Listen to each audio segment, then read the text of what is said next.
Oh, Pit Stop Pilipinas, Chad to. Eto, may nagtanong. Parang Chad, magkano ang isang F1 car? Kaya ko bang magkumpuni gamit ang mga materyales sa Banawe? Tingnan natin, research natin. Oh, eto, estimates lang to Huwag kayong power unit or ang makina, nasa around $16 million. Ang chassis, or sa Pinas, chassis, or sa F1 monocoque, nasa around $629,000. Gearbox, nasa around $314,000. Front wing, nasa around $150,000 to $250,000. Rear wing, nasa around $85,000 to $100,000. Diyos ko! Steering wheel, manibela, nasa around $50,000. Yung nirentang gulong sa Pirelli, nasa around $2.5.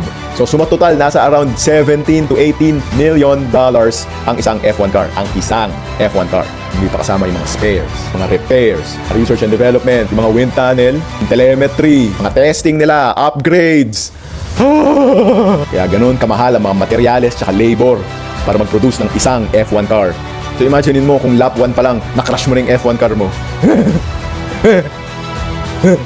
Tara, bili na lang tayo ng BIOS.